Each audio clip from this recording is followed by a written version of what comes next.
अब हमको प्रश्न दिया है निर्देशांक ज्यामिति से कि निर्देशांक समतल पर बिंदु 3 और 0 को दर्शाइए, है ना। तो हमको सबसे पहले तो ग्राफ पेपर में हमको पता होना चाहिए कि दो अक्ष कौन से हैं, एक एक्स अक्ष और ये वाई अक्ष हमको पता होना चाहिए, है ना। एक्स अक्ष पर यहाँ इधर क्या लिखते हैं, पॉजिटिव नंबर, है ना, और इधर भी पॉजिटिव, लेकिन इधर निगेटिव और इधर भी निगेटिव लिखते हैं ना। जैसे ये होता है -1, -2, -3, -4, -5, है ना। और चतुर्थांश कितने होते हैं, 4, 1, 2, 3 और ये 4। यहाँ पर प्लस प्लस वाली संख्या, यहाँ एक क्या रहेगा प्लस में y वाला और x वाला माइनस में, यहाँ दोनों माइनस में रहेंगे x और y निर्देशांक।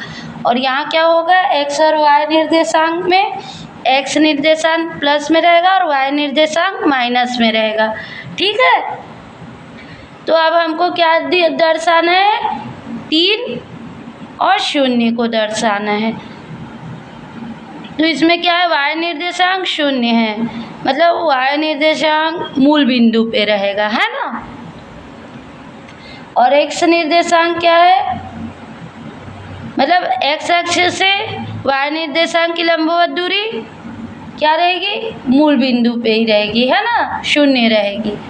और x 3, मतलब ये y अक्ष से 3 की दूरी पे, वो भी क्या है x प्लस पे, मतलब यहाँ पर रहेगी।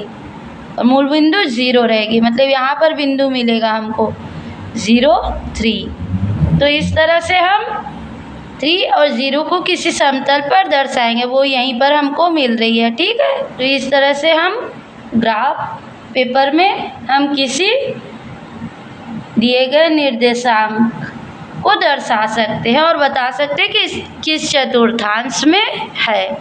तो इसको शब्दों में कैसे लिखेंगे, इसको लिखेंगे कि चूँकि बिंदु P, ये क्या दिया हुआ है P, ये क्या बिंदु प्राप्त हुआ हमको, P बिंदु प्राप्त हुआ, ठीक है। तो इसको क्या लिखेंगे हम, चूँकि बिंदु P, चूँकि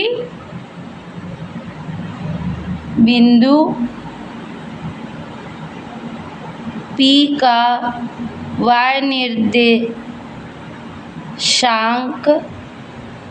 0 है, इसलिए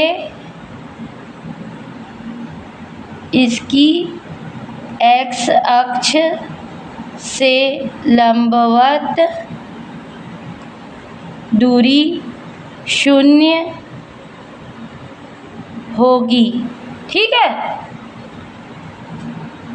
अतः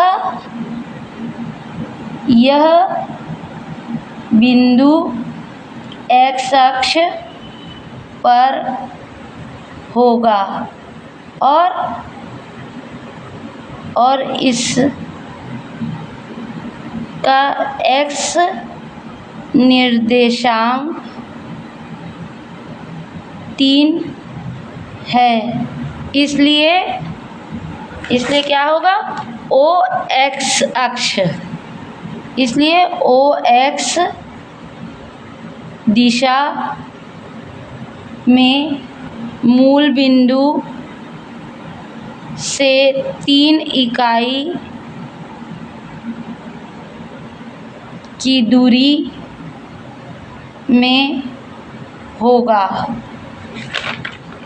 ये 3 इकाई की दूरी में हमको प्राप्त हुआ ना, ये मूल बिंदु, इससे एक, ये पैमाना 1 हुआ, 2 हुआ और ये 3, तो 3 इकाई की दूरी में बिंदु P प्राप्त हुआ, ठीक है।